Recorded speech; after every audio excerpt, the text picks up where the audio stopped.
გამარჯობა. თქვენ უყურებთ გაიუს მამალაძის ვიდეო ჩანაწერს. ეროვნული იდეოლოგიის საკითხები.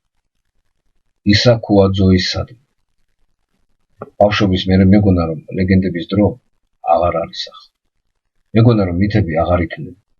მეგონა რომ მითიური ხანა ძალიან დიდი ხნის წინ დასრულდა და მითიური გმირები, ხალხთა მამამთავრები მხოლოდ წარსულში არსებობდა. როცა დგინდებოდა კაცობრიობა, როცა ყალიბდებოდა ერების ხასიათი, ზნეობრივი თუ ანთროპოლოგიური სახე.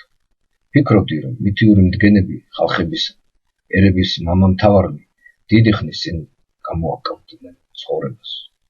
მაგრამ როცა გავიცანი ზვიად გამსახურდია, მერაბ კოსტავა, როცა გავეცანი ჯოხარ დუდაევისა და ისა ქუაძოის მოღვაწეობისა და ბრძოლის ისტორიას, როცა ჩემს თვალწინ გაიარა თავგანწირული კავკასიელი ერებისა და მათი ლიდერების, კულტურტრეგერების თავდადებულმა ცხოვრებამ, მივხვდი რომ მითოსი თურმე არასდროს მთავრდება.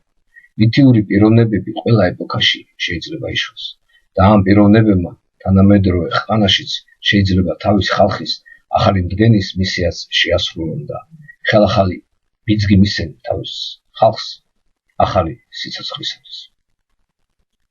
თქვენ სწორედ ამგვარი პიროვნება ბრძანებით, ბატონო ისა. ბედნიერი ვართ, ვინც თქვენ გიცნობთ, ვინაიდან ვიგრძენით დიდებული წარსულის სუნთქვა. თქვენ და თქვენი მეგობრების, დიდი კავკასიელების წყალობით.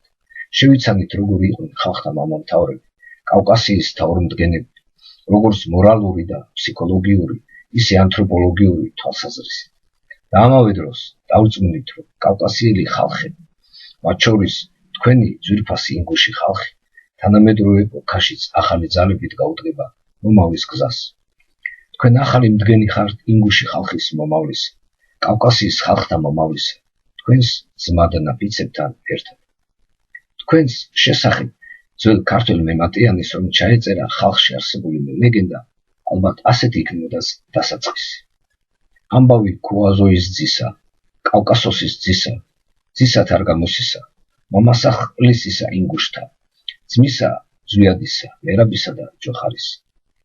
თანამედროვე ქართველი, ინგუში და კავკასიელი მემატიანებიც ბევრს ჩაიწერენ იმ ლეგენდებიდან თქვენი და თქვენი ძმების არაჩვეულებრივ თავგადასავალს, თავგანწირვასა და მეგობრობას სრულ გვიამბობს, კავკასიის ხალხებში გავრცელებულს. დიდი მადლობა თქვენ და თქვენს მეუღლეს, თქვენს ოჯახს და თქვენს ხალხს. დიდი მადლობა, ბატონო ისა.